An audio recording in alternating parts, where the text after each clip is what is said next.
Hello again, everyone. Happy 4th of July.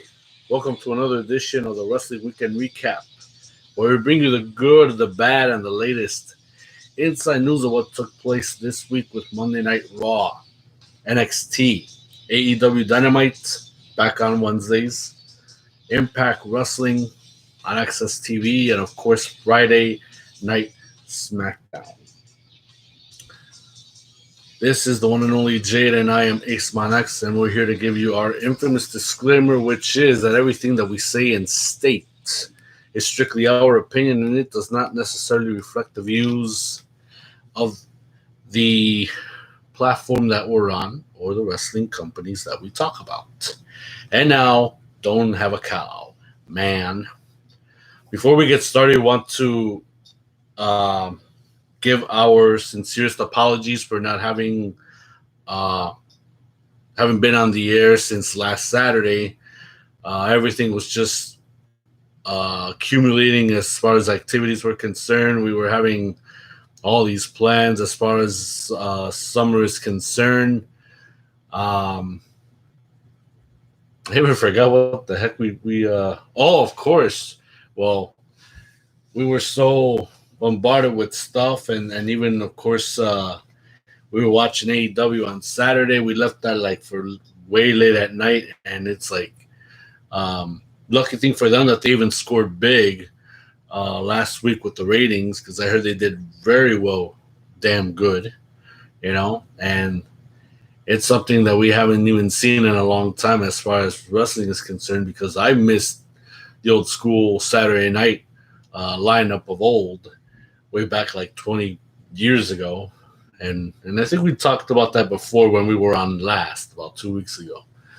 As far as, watching all those old school shows like Superstars, Wrestling Challenge, and then later on it turned into Jacked, Metal on Sundays, then old school ECW, WCW Worldwide, and of course we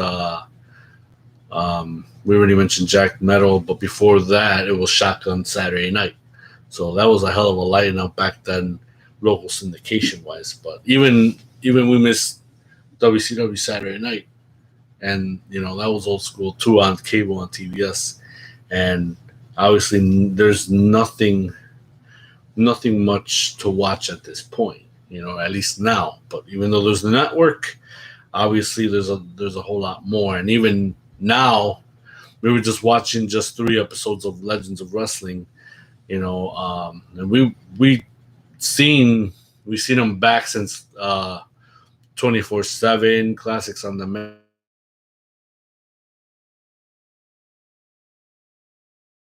time, before the WWE network was barely on paper. So yeah, man, like I said, a bunch of activities we were on, and we apologize that we haven't done an episode last Saturday, but we're back on, giving our sincerest apologies. And of course, while we were on that weekend, we were building anticipation to watch F9, the Fast Saga, which we watch. We want to congratulate John Cena, and not just John Cena, for a hell of an act that he put on and being a part of the Fast and Furious franchise, but the originators like Vin Diesel, Michelle Rodriguez, Jordana Brewster, Ludacris, Tyrese, and yeah, that's pretty much it. We still couldn't believe seeing the cameo appearances, like Don Omar showed up. Don Omar. We've seen what have we seen also? Cardi B. Yes. Osuna. Yeah. Did I left anybody out? No. I guess that's it. Yeah. So yeah, it was a hell of a movie. I want to see it again. I want to get it on Blu-ray for sure to complete my collection. And supposedly, talk of the town is they're going to do 2 more sequels for this franchise. I can't wait to see them. I pray to God that I still stay alive to watch that happen. And yeah, we already have been waiting for so long for this to come out. I've been waiting for that since last year, but because of the pandemic, obviously it didn't went through, and now it finally happened, and it did very well at the box office. That's one thing for sure. So now that we got that out of the way, let's jump into the action of what happened this week. Of course, we couldn't cover anything from last week. Well, maybe we'll try to see if we can fit that in, but obviously, what was headline news last week, from what we can recall, is there have been more layoffs from WWE as far as talent and one writer who didn't know who Bobby Lashley was. That's pathetic. And then you want to hire this person to be a so-called writer for the show. It's like, yeah, that's kind of pathetic. But nonetheless,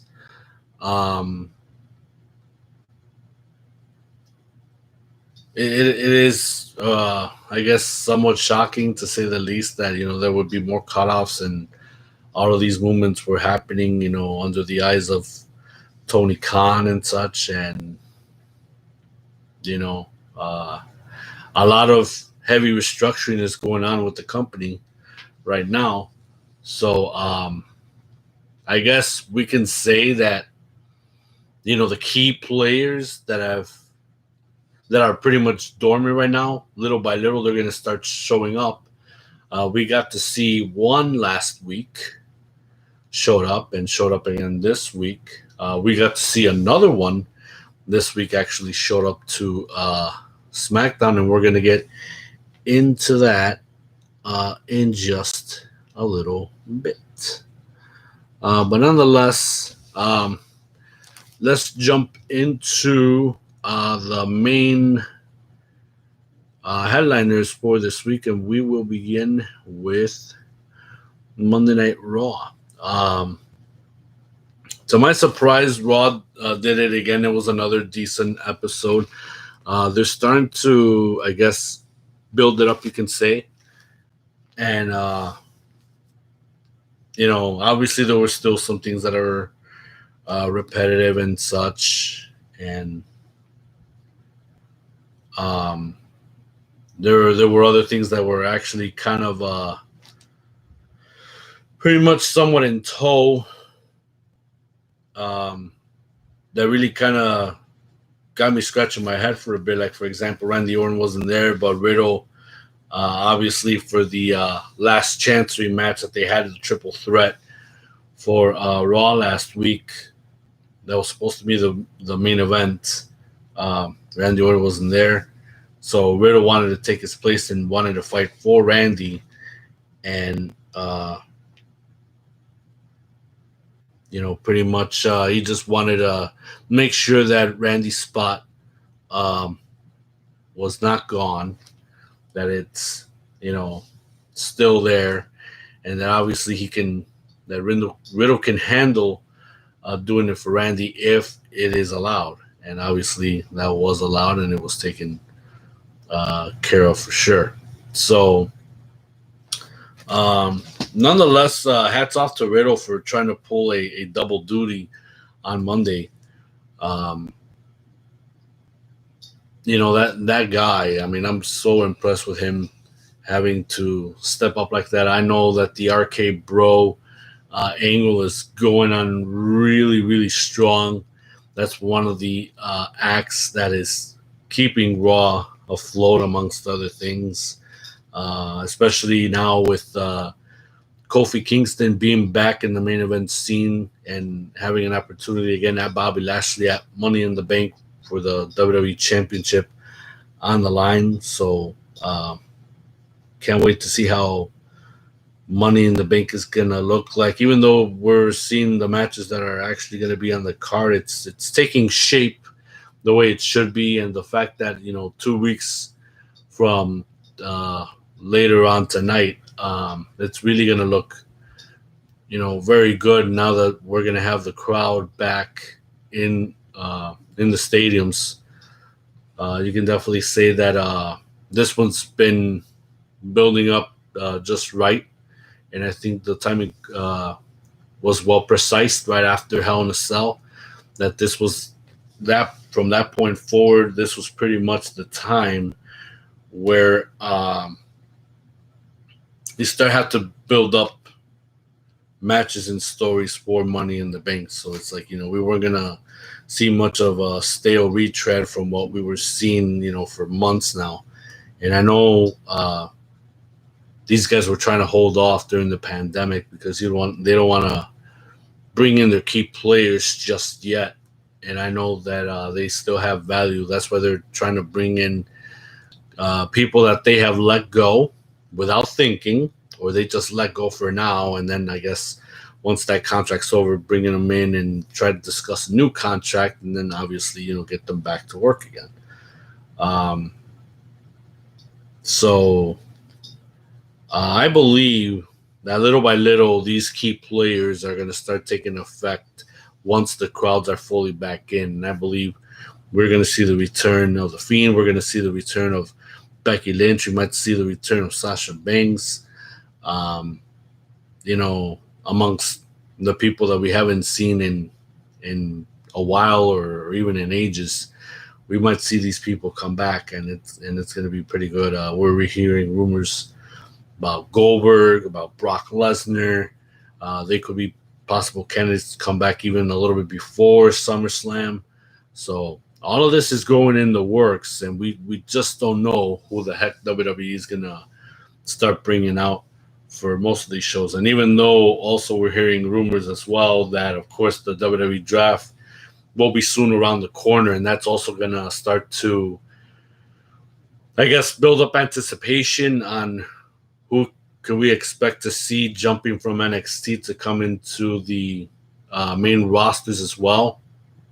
We're already hearing that the former North American champion, the Colossal Bronson Reed, he's a possibility to move up to the main roster because he's been seen backstage from one of the shows. I believe it was Monday Night Raw, so he's trying to get in tune to see how it's being done, amongst other things. So I believe this is the time where little by little the key players are going to come into full effect.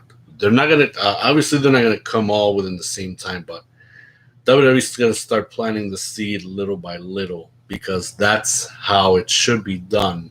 You don't want to bring them all in just one full fist. No, you got to do it smart. You got to do it right, because once the crowd comes back into all these shows, especially with this this planning of doing this tour for all these cities, they want to lay out some mean surprises. No doubt about it. But there are fans who know that what is the true essence of a company, and that's the lifeblood, and that's pretty much what all leads down to. Because now that WWE has started coming to the realization that they've made some critical errors from an internal standpoint, they say, okay, well, what would they have to do to say, okay, what can we do to get the nose back up on? Honestly, pretty much you could say there's nothing much wrong with SmackDown. Pretty much SmackDown is okay, but if they feel like they need a little more boost, okay. But right now, clearly Raw is the issue, and that's pretty much what's going to lead to it, especially now with WWE going back on the road. So it's one thing to say, okay, we could spot potential talent. We could spot who could we bring in to build up new stars who could strengthen the core of a roster. But make no mistake, for me, it's pretty much you gotta have your stars, but most importantly, you have to nurture and cherish the essence of a roster, and that's the lifeblood. The lifeblood is always essential for the stability of a brand, of a show. That's what keeps the audience, the universe motivated to say, okay, there's a reason I wanna watch the show. There's a reason I wanna pay the tickets to come see the shows. As long as you got that core in the roster, you got that lifeblood nurtured and cherished, well taken care of, to go along with star power, everything will go back to the way things should be. So as we begin talking about Monday Night Raw, we believe that the second highlight is obviously Riddle trying to wrestle for Randy Orton. twice, and especially for the last chance match, triple threat that involved Orton originally, phenomenal AJ Styles, and of course Drew McIntyre. We know who ended up winning that match. So Randy Orton's pretty much out. Riddle is still in officially. His spot has been compromised, but I believe the one segment and promo that actually took the night was the fact that Kofi Kingston was having some words for MVP since the Almighty One wasn't there that night, and we're gonna take a listen to that promo itself because I believe they're still building up really strong, having MVP there and trying to mess with Kofi's mind and knowing that Kofi is on his ground and what he wants. So let's take a listen. Story, hey, Kofi, David, and Goliath, and all that good stuff. But truth be told, you're no threat to the Almighty. And while he is enjoying a much-deserved vacation, before he left, he asked me to convey a message to you. He wanted you to know that he enjoyed every second of what he did to Woods inside that cage, and that he looks forward to humiliating and embarrassing you with Money in the Bank. And that what Brock Lesnar did to you will look like child's play when the Almighty is done. Child's play. The Almighty Bobby Lashley. Big Bad Bobby. Honestly, I'm tired of hearing about that because, quite frankly, I don't know if he's that guy anymore. If you ask me, Bobby might be getting a little soft. I've already beaten Bobby. And I know damn well I can beat him again because right now, Bobby is looking more beatable than ever. It seems like each week, a layer of that Almighty is stripped away from Bobby. Every single week, a layer is being stripped away to the point of where at Money in the Bank, Bobby just might be a shell of his former self. Bobby just might look like, he might look like you. Running around in overpriced suits, hobbling around, desperately trying to grasp onto some semblance of what he used to be, some semblance of success. Let me explain something to you. I do the things that I do for the almighty WWE champion because just over a year ago, we started this journey together. He put in the work, he made the sacrifice, and he rose to the top of the mountain. He is the WWE champion, and I do the things I do for him because he deserves it. He deserves all the respect and accolades that go with his success. And I didn't deserve it. You said deserve it. Huh? I didn't work hard for the accolades that I had for my success. I didn't work hard for it. Look, when I was WWE champion for almost 6 months, I never took a day off. As a matter of fact, in between shows, I took the title all over the world to show people that anything is possible if they believe in themselves. I took the title to Ghana, to West Africa, to Kumasi, where I was born, to show little kids that anything is possible if they believe in themselves. And I brought the living proof. And I went back to TV the next week and defended my title again because that's the kind of champion that I was. So let me get this straight. When you went back home to Ghana as the WWE champion so that you could bask in the glory of being a national hero, to feed your ego, you were working hard? I respect your optimism. I really do. And as I recall last week, your personal court jester, Xavier Woods, he was extremely optimistic. The extent of his injuries was so severe that he couldn't even make it to work this week. The odds of him making it to work next week are about as likely as you leaving Money in the Bank WWE champion.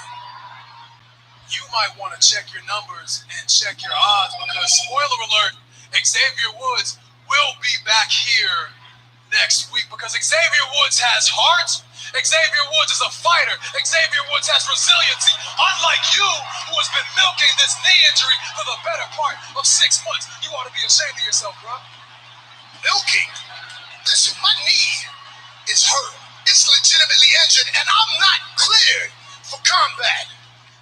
And if I was, I would come in that ring and I would whoop your ass. But, fortunately for you, and unfortunately for me, I'm not cleared. I'm hurt.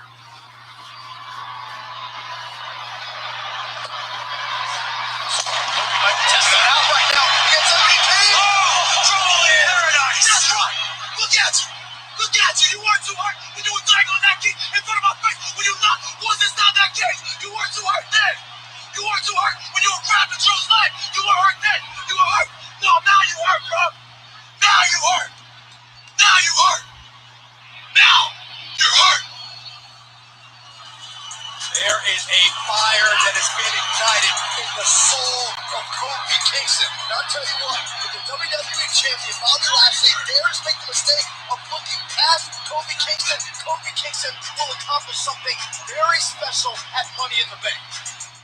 It looks like Kofi Kingston just exposed MVP for the total freaking fraud that he is. Well, pretty much the premise would be that possibly this Monday, the Almighty Champion and Xavier Woods will go at it once again, and this could be a feather in the cap for Xavier Woods when he manages to defeat the Almighty Champion this Monday. They had a hellacious match at Hell in a Cell, both Xavier Woods and Bobby Lashley, but obviously the message was towards Kofi Kingston that his New Day could come down, and crash very harshly, but obviously it did, and that brought out this whole new energy in Kofi Kingston and such strong will and determination, knowing the fact that he was so close to defeating the Almighty One. He knows that he can totally do it, and he can get it done. Will it happen at Money in the Bank? So now we move on to NXT. Another great show, literally.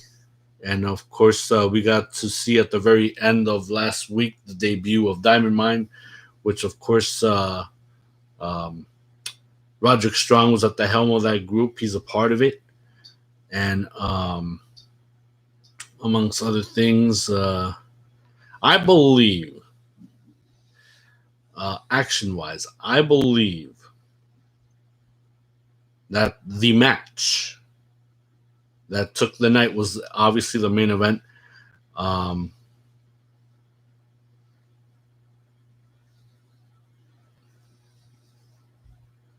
Let's see.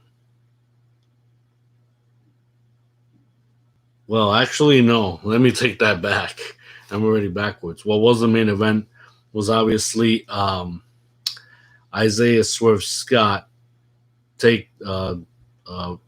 beating the Colossal Bronson Reed for the North American title. So I take that back. That moment was actually number 2, just to be fair.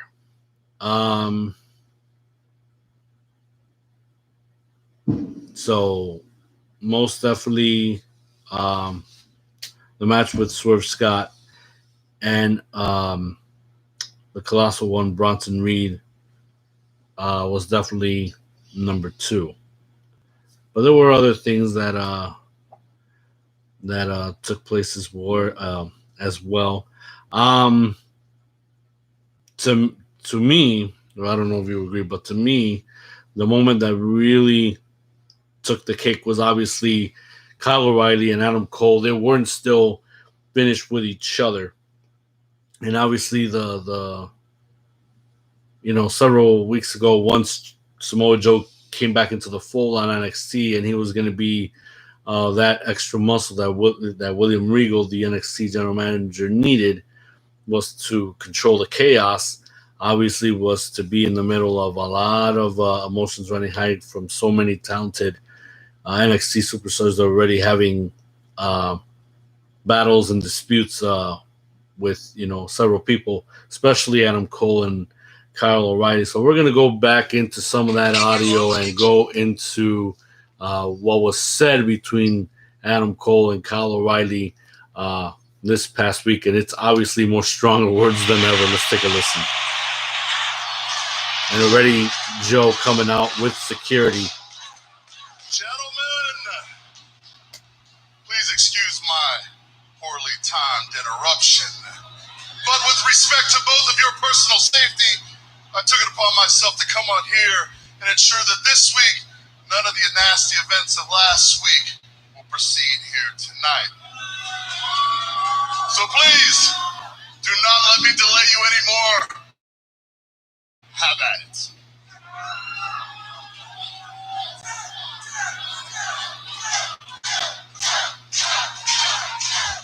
Before I was interrupted, I was about to say that, Kyle, you have made it crystal clear that you wish so badly you could be in my shoes.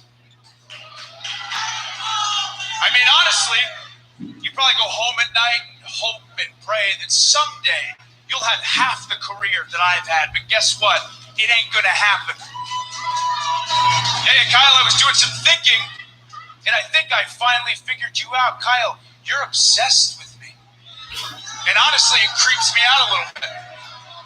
What? Obsessed. Okay, let's unpack that a little bit, okay? I'm obsessed. I meet you. I put you in the hospital. You disappear for 6 weeks, and then when you do finally show up again, you pick a fight with me at every turn, and then what? Forget to say my name at a press conference, but I am the one that's obsessed. You are so delusional, Kyle. Because you know what you need? You need a dose of reality. You need the truth. You need the cold, hard facts. And the fact is, Kyle O'Reilly is nothing without Adam Cole. Yeah, because this goes so much deeper than just NXT, because nobody would even be talking about you if it wasn't for me. I mean, just look at the Undisputed Era, Kyle. Think back to all those moments, all those championship wins, all those War Games matches. And when you go back and watch that footage, who do you see standing beside you? You see me, the guy solely responsible for every ounce of success that you have ever had in this industry. Because the fact is, I was the star of the Undisputed Era. I carried you on my back for nearly 4 years, and guess what, O'Reilly? I am still the star! The entire world knows it. That NXT locker room, they know it. Whether he wants to admit it or not, Samoa Joe knows it. Hell, even your wife knows it.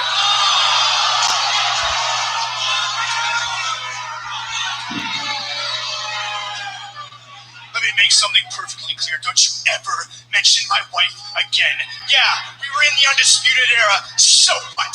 You know what I think about when I look back on that? I'm ashamed. I'm ashamed that I ever associated myself with you. And frankly, I'm ashamed it took me this long to realize what a pathetic human piece.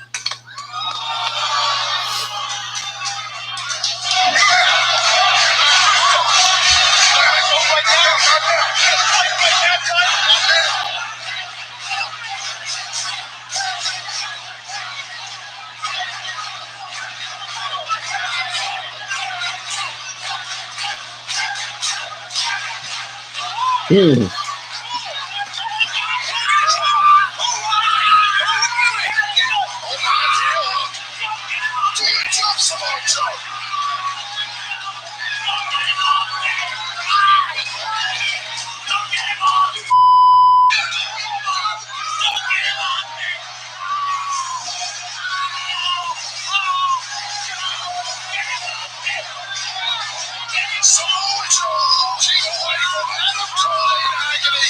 That is a disgrace. You're a little too late, guys.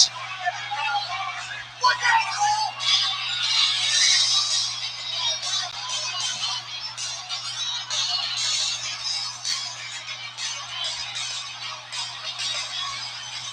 Just when we thought we were going to see Samoa Joe actually step in, but if it wasn't for Adam Cole's first step intuition, I guess you could say, then maybe Samoa Joe wouldn't have pulled back and let Kyle O'Reilly do his thing while he had him down in a submission move. This is far from over between Kyle O'Reilly and Adam Cole. One thing I couldn't say is that just when we thought when these two collided at Stand and Deliver was one thing, that rivalry is gonna reach a fever pitch this Tuesday at the Great American Bash. God knows what's gonna happen when Adam Cole and Kyle O'Reilly collide for the second time, but chances are this route is far from over eventually, and we saw that from Stand and Deliver. Miraculously, these two ended up getting scars on their body, but I got a feeling someone will have scars on their body this Tuesday. Well, yeah, they do have a match for the Great American Bash, and it's going to be a hell of an exciting match. I can't wait to see how it's going to go down. I want Kyle O'Reilly to win, no doubt about it. But knowing Adam Cole, he's gonna pull another one of his best performances in that match. So I expect great things to come out of these two men while they get down and dirty on each other. So we move on to now AEW Dynamite. They're back on Wednesday, thank God. But from what I saw, my opinion, it looked like Omega and the Bucks, they were making a mockery. I don't know, out of themselves, or they were just poking fun, or they just didn't give a shit. But the bottom line is, I don't know if they grew up watching Ron Jeremy or what, but it looks like they look like they were freaking porn stars of the wrestling business, to be honest. I mean, what was the point of the freaking goatees, man? That kind of just, I found it creepy, and it kind of tripped me out, to be honest. I'm like, okay, what's the point of the beards? It's like, I know that ain't the real beards. That's got to be some trippy shit. And freaking Kenny Omega, he's trying to look like freaking Lemmy from Motorhead. Well, more like Triple H, because he used to have that 2006 look, and now Kenny Omega. I don't know. It just didn't make no sense, and I don't know what was the point of all that, but it looked like they were make some type of a point. What was it? I don't know, but it just seeing them act like that on television, that kind of tripped me out for just a bit. And while we're on the subject of AEW Dynamite, they had a very, very good show. Very good show.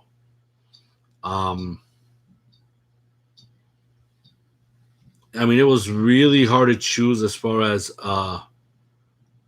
moments were concerned, and promos and all of that. I like the promo that the Inner Circle had, and I'm talking about Santana Ortiz and Jake Hager. The match that Jungle Boy was about to have to win his 50th match in a row. That is awesome. Keep it up, Jungle Boy. And most importantly, his match with Kenny Omega was one of the best damn matches I've ever seen. Kudos to both of them. And obviously, we still know who was AEW champion at the end.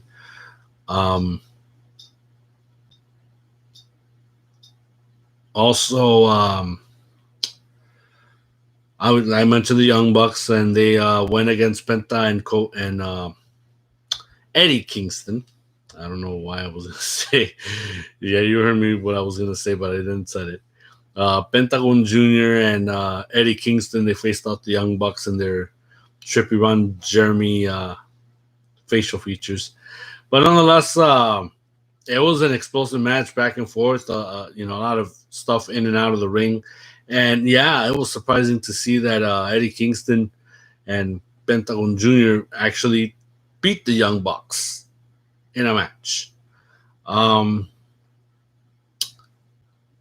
I say what really took the cake was the performance from MJF and Sammy Guevara. They were the main event. This was the match that the world has been wanting to see for such a long time, ever since the trash talking that's been going on already for months between the Inner Circle and the Pinnacle. We are going to go into that clip in just a bit. I still can't get over the fact of how these guys were just playing their cards right for their disdain towards one another. It was about who was really going to show up and stand up to everybody at the Daily's Place. Let's get into it now. How far away they are. Look at the difference. What a camera angle. What's he going to do? Great job. Super Sammy. It's all the way across.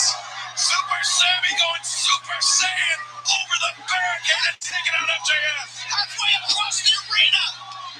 They're surrounded by steel and concrete and fans.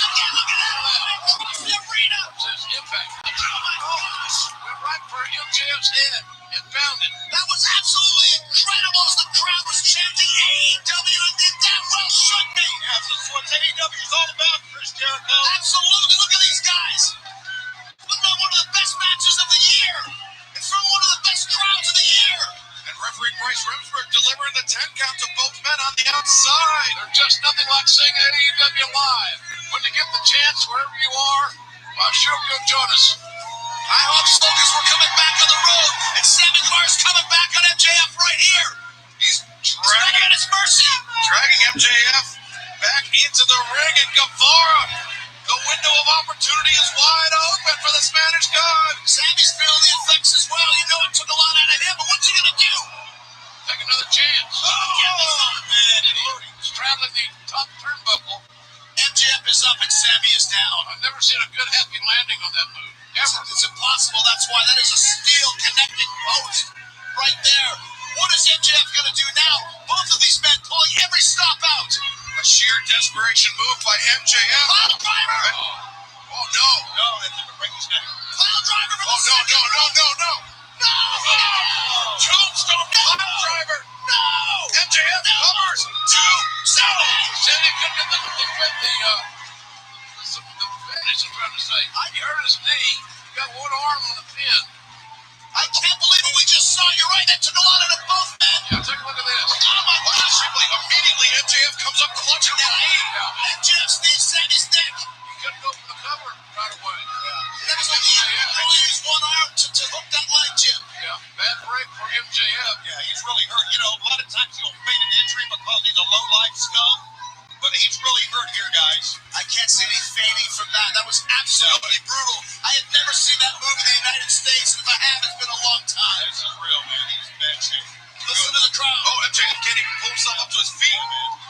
A physical war that we have witnessed is something we've been talking about for a long time, and we still don't have anything settled. Nothing settled. In the first ever meeting between these two men. This is after months of MJF needling Sammy, causing him to quit the inner circle. And then, of course, Sammy finding the footage of MJF trying to turn on the inner circle, which led to the formation of the Pinnacle. All of those stories, all of those moments coming to fruition here in this match tonight. Sammy was always the one that never trusted him. Neither can stand here now. Yeah, that's right. I had to sit by and watch one of my best friends in the business leave because of MJF. And now I'm sitting by watching one of my best friends in the business fight for his life to try and beat MJF in front of this crowd. Come on, Sammy.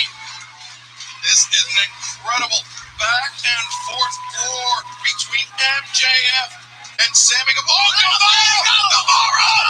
Two go. The inside cradle got close. Man, he lured him in. What a move.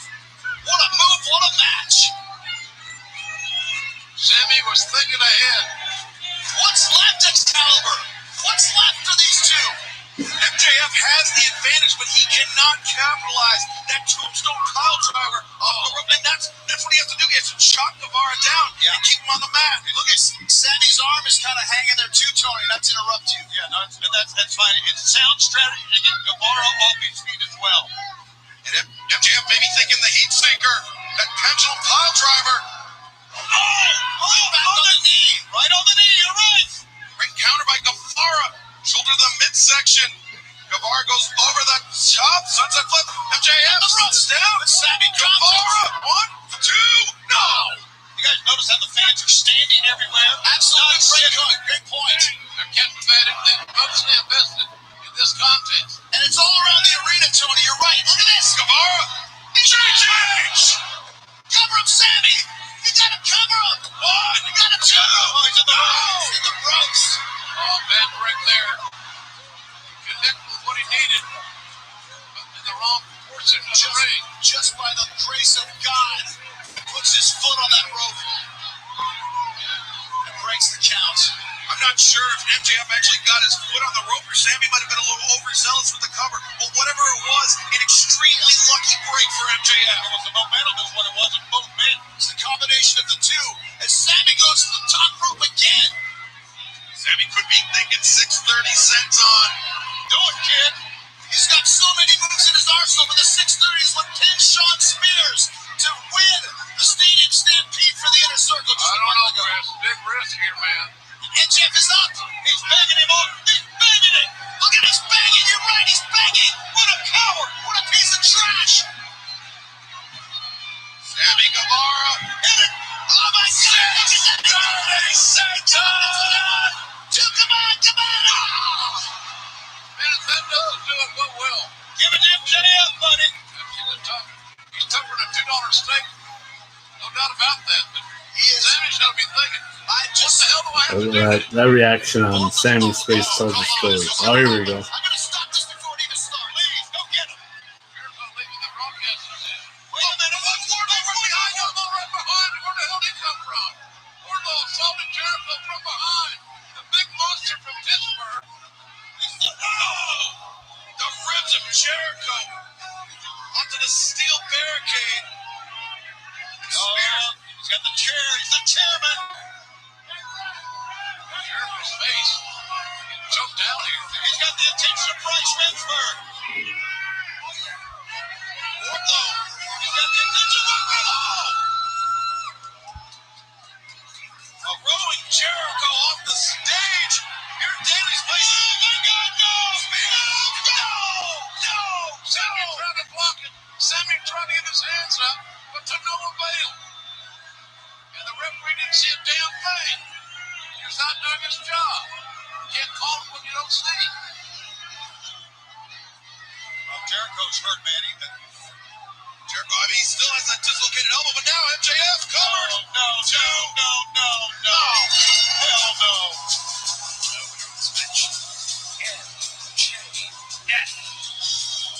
Boys, we saw something here tonight, didn't we? This one didn't end like I thought tonight. Wardlow a difference maker, Spears a difference maker, and MJF is the winner.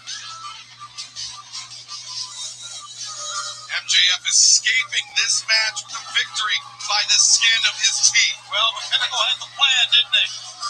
Wardlow had to be right behind this guy. How long was Wardlow there? Good God, it's chaotic here. Fans standing. People need to be helped out. Sammy, what a match. MJF, this match lived up to the expectations. It exceeded the expectations. Another great night in Jacksonville at Daly's place. Well, we're never going to forget the match that ended our run here, are we? We're never going to forget the night. Not going to forget the night. As MJF victorious here in our main event on AEW Dynamite. We win. Now, obviously that was expected that the Pinnacle had their bases covered as far as making sure that MJF would walk out with the win over Inner Circle Sammy Guevara. One thing I do have to attest to is that the people who bought the tickets for the final show at Daly's place for the time being, since like they mentioned they were there for about a year and a half on account of the pandemic, they wanted to give the fans a great match to say it's been a good run, and pretty much despite the tainted victory, both Sammy and MJF gave it their all. And pretty much just said, they pretty much said, we're not saying goodbye to Daly's place, we're saying see you later. But nevertheless, it's like to end a year and a half run at Daly's place with such a match like that, and they pretty much and they not set the bar, they almost raised the bar. But nonetheless, the rivalry between the Pinnacle and the Inner Circle, the bar is gonna raise even more. And I will see what will transpire next between these two factions.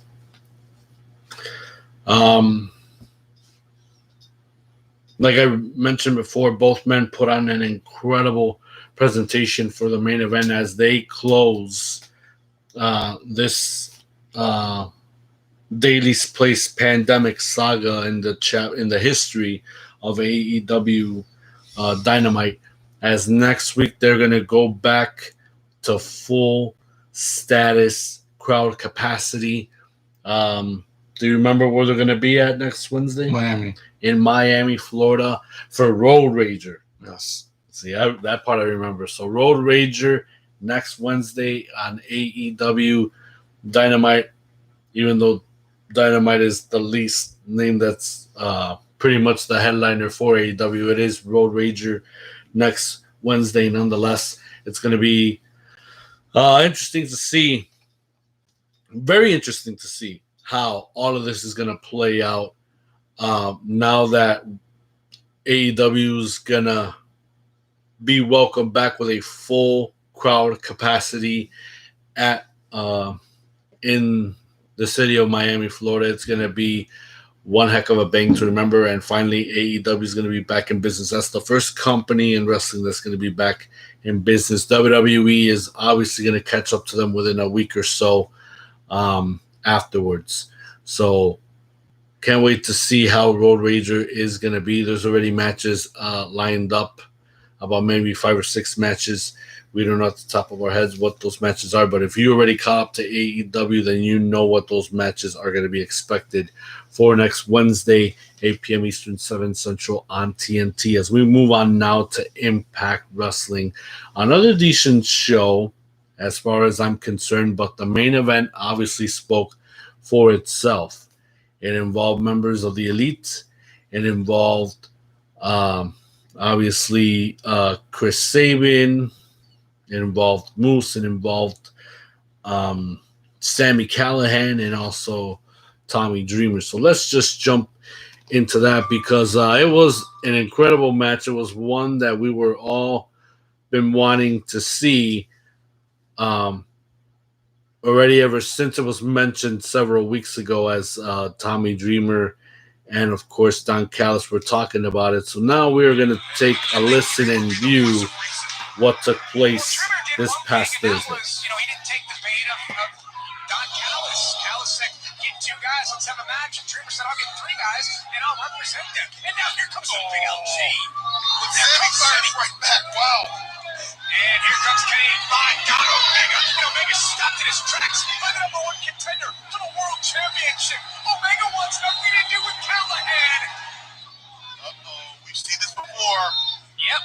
Carl's gonna get on the back. And here comes Carl. I mean, these guys, they're too much. Here it comes. I love what we call that, a triple timber splash. Cover. Call a victory and a kick out there by Chris Sabin. Now Sabin has desperately got to make a tag because if not, this team will start to steamroll. And LG sends Sabin into the buckle. Here comes big LG. Sabin gets moved up. Fires away. And Omega and Anderson ducks the line. There's no son of a... What the hell with this guy? Sabin made his way all across the ring and Moose just walked away. Insecurity from Sabin to Omega trying to stay alive in this match. Omega tags. Here comes Anderson. And here comes Sami Callihan. Oh, and Sami's a house of fire. Oh, look, Anderson goes low. Off the ropes goes Anderson. Sami follows him in. And Sami Callihan plants Carl Anderson. Hooks the leg. Shoulders down and a near fall. Sabin. Anderson goes into the buckle. Here comes Kenny Omega. Misfire. Chris Sabin toward Anderson. He got him. He got him. Come on now. Make a tag. Let's make this tag. Chris Sabin has fought off all 3 members of Team Callis. He's not even... And now what does Moose just take himself in? Shining Wizard to Omega. What? Moose tagged himself in and now he's taking his time getting in here. Shock is coming. Moose is legal. Sabin didn't realize it. You gotta be kidding me. What is Moose glory hogging all this for? Chris Sabin is going to walk away. All of those fireworks, all of that explosion, and now Sabin's legal. Sabin's legal. Moose is leaving. Moose is walking off. This is about to explode. And there's Callis puts Dreamer in a move. Moose on the top. He attacked him. Sabin with the dive. This whole thing's breaking down. It's exploded from the inside. It's exploded. Everything is going crazy. Chris Sabin has beaten Moose. Moose thought that Dreamer attacked him.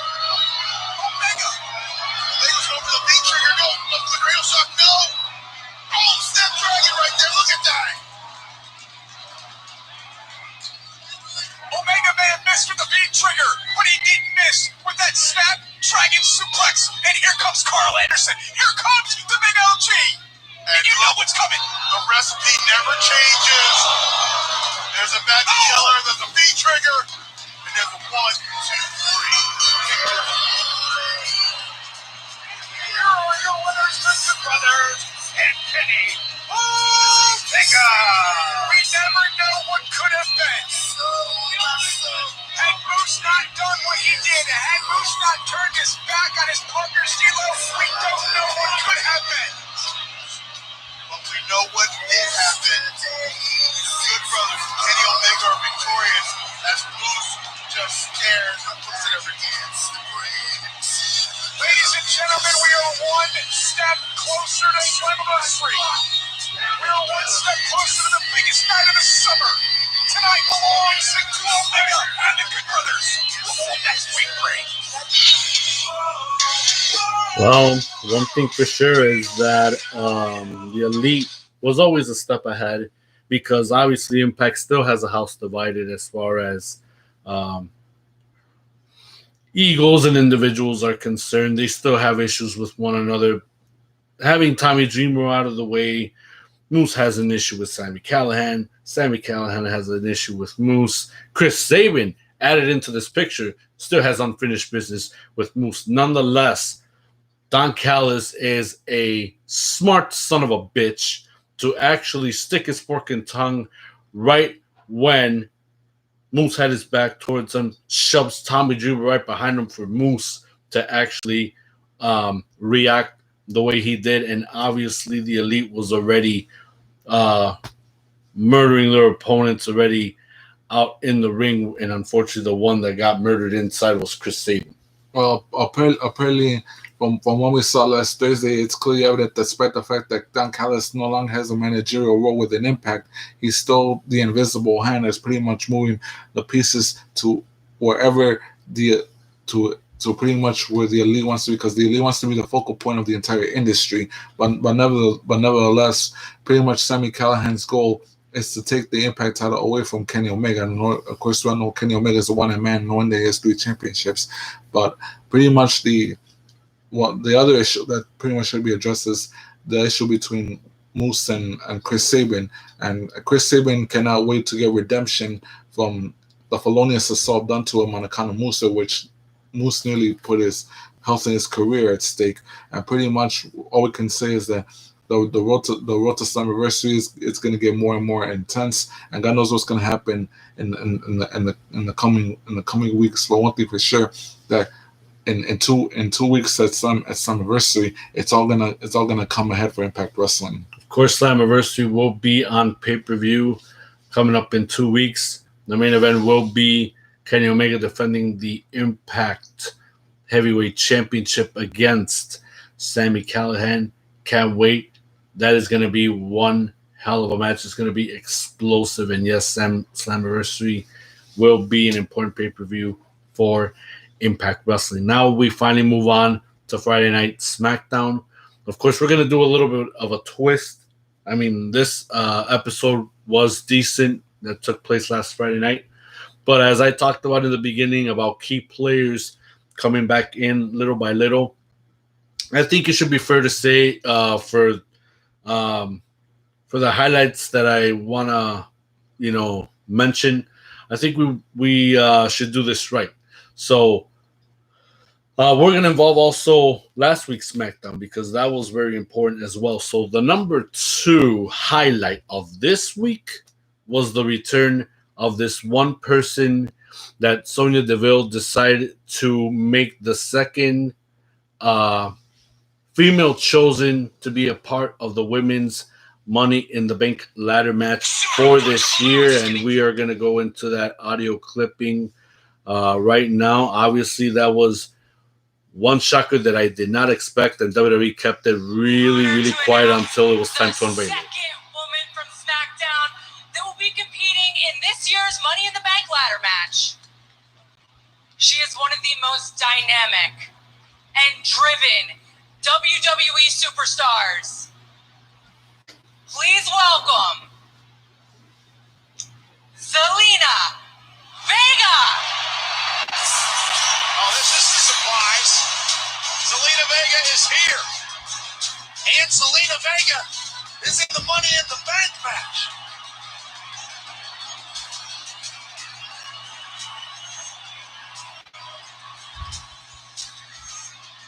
Hi, Sonia. How are you? I'm well. Yes, I know. It's nice to see me. Clearly, it is your honor to announce my return. Just like it'll be my pleasure to grab that Money in the Bank contract. And at the right moment, whoever the champion is at the moment, wait until they're down, half beaten, can barely stand. That is the moment where I will be cashing in my Money in the Bank contract to achieve my goal of becoming either Raw, SmackDown, right, or NXT, ready? Women's Champion. She doesn't deserve to be in this match. She hasn't even competed on SmackDown all year. How is that even fair? How is that even fair? How's that even fair? I'll tell you how it's fair. I'll tell you. Because I have competed in this ring and rings just like it for years. Yeah, I am one of the most popular female competitors in WWE history. Hey, look at me. I can run circles around you. I can embarrass you. And I will show the amateur you are. That is why I'm in the Money in the Bank ladder match. Yeah. Ooh. Welcome back to SmackDown. Actually, let me prove it, Sonia, in a match right now. Please.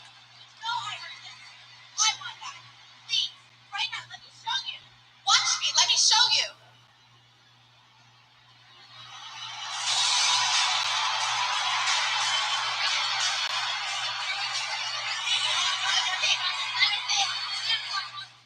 So pretty much what happened was that Zelina Vega got her match against Liv Morgan that night in her return to SmackDown, and history repeated itself. Liv Morgan defeated Zelina Vega, and where did that get Liv Morgan? Not even the spot in the Money in the Bank. Let me spell it out. Let me see if I can put this whole angle together. And I already told this Jade way ahead of time. I believe Liv Morgan is going to be the last one that'll be a part of this picture of the women's Money in the Bank ladder match. So they're going to make her do the same thing again next week to whoever's going to be the third participant in that match as well. And Liv Morgan will be finally the fourth. Otherwise, they wouldn't be doing this repetitive stuff for a reason. First, it was Carmella that was chosen. Now the return of Zelina Vega to be the second one named for this match.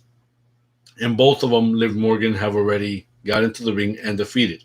With Carmella, obviously, she already defeated Carmella twice. Now she's got one over on Zelina Vega.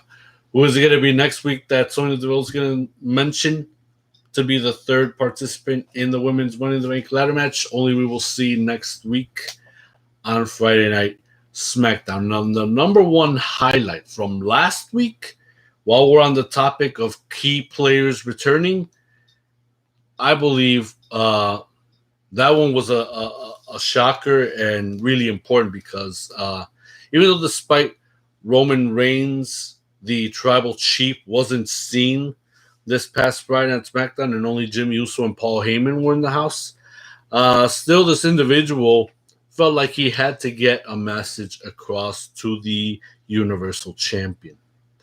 And rightfully so. So let me just dig in here for a sec.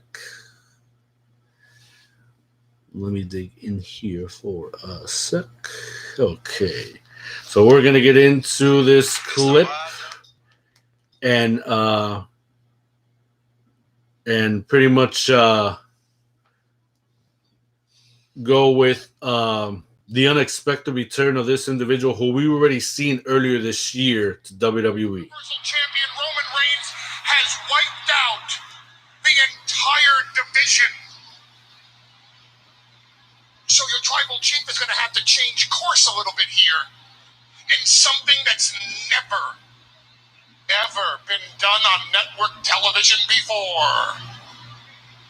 Your tribal chief will enlighten you because, ladies and gentlemen, we have no other choice. There's no one left.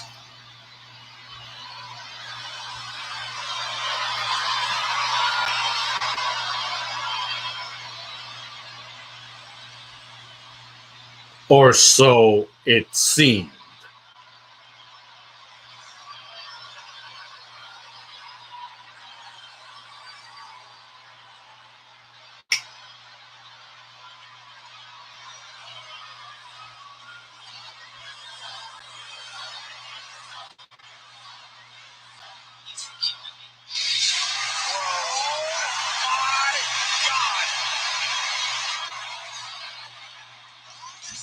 It's him! He's here! The Rated R Superstar Edge is here! You gotta be kidding me! Paul Heyman just said there's no one left! He didn't even get his pose. He was fixated on get some shots into Roman Reigns. And the Rated R Superstar and Roman Reigns trying to stand a Fox winning with no chance! A flying clothesline by Edge and Edge pummeling Roman Reigns! Roman had to have no idea that the Rated R Superstar was going to come from behind the curtain and enraged. Look on the face of Edge. Reigns with a Superman punch. And just like that, Roman Reigns drops Edge. Edge is a man who has seen everybody this business has produced. Oh my God, what a surprise here tonight. Edge returning to Friday Night SmackDown to attack and assault the head of the table, the Universal Champion Roman Reigns, when Paul Heyman said there's no one left to challenge. Spear by Edge! Roman Reigns is in trouble. Came back after a spinal fusion to the pop of all pops from the WWE Universe. Now, look at this. SmackDown, he shows up and starts spearing. Well, we know he's coming. Roman Reigns has done this before. Edge made a career out of it. And Edge is going for the second chair. Payback, retribution. Edge looking for the concerto. Meanwhile, Jimmy Uso prevents it from happening. Coming to the aid of his cousin.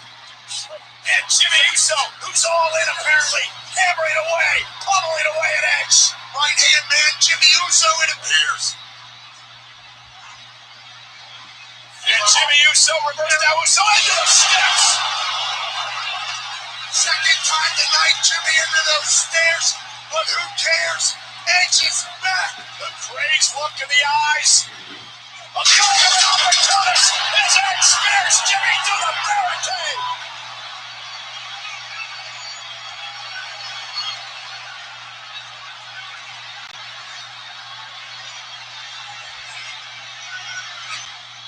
Roman Reigns looked like he'd seen a ghost.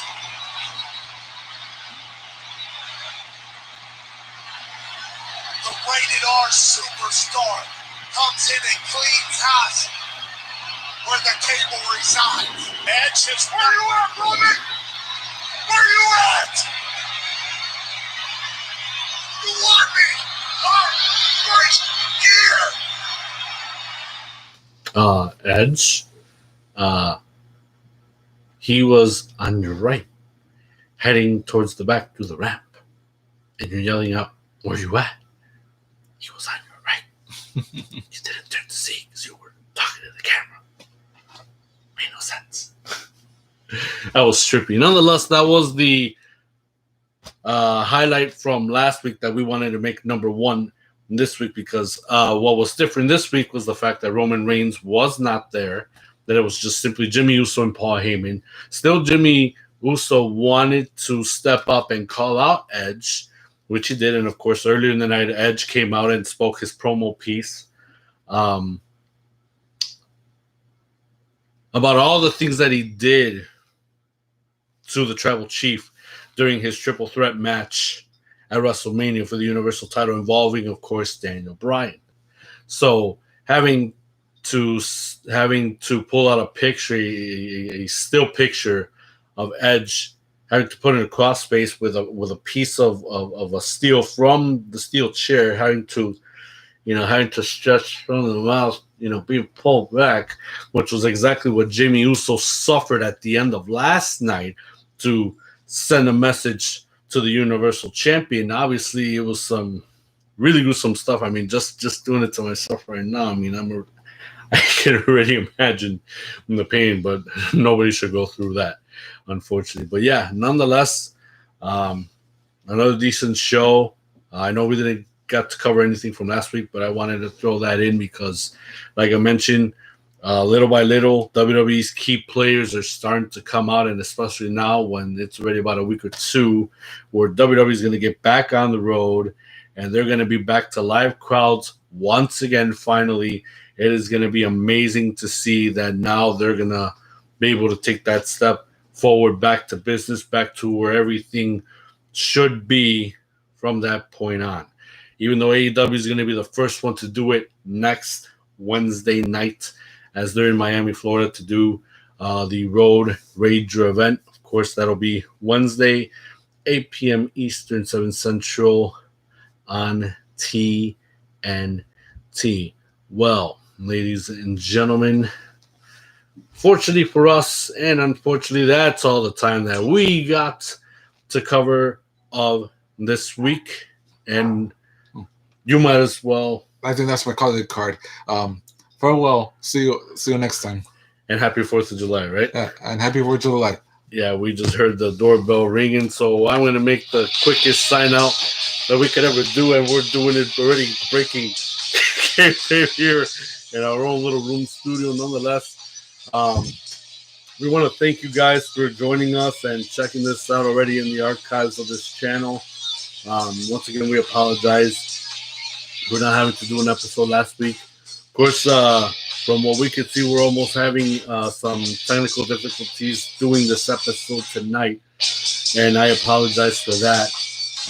It's already 4th of July. Anything can happen as far as interfering with signals and transmissions are concerned, but hopefully you can join us next Saturday for another edition of the Wrestling Weekend Recap. For Ace Mon X here, who's still on right here. Have a good night, everyone. We'll see you next Saturday. And it's the month of July. Safe and sane for a happy 4th of July. We're about to get back in business. We're about to go to these wrestling events. I can't wait for All Out to come back. Monday Night Raw is also going to come back around the month of August. We'll see where all of this enters as wrestling gets back to business this month. Until then, peace and love worldwide. See you guys next Saturday.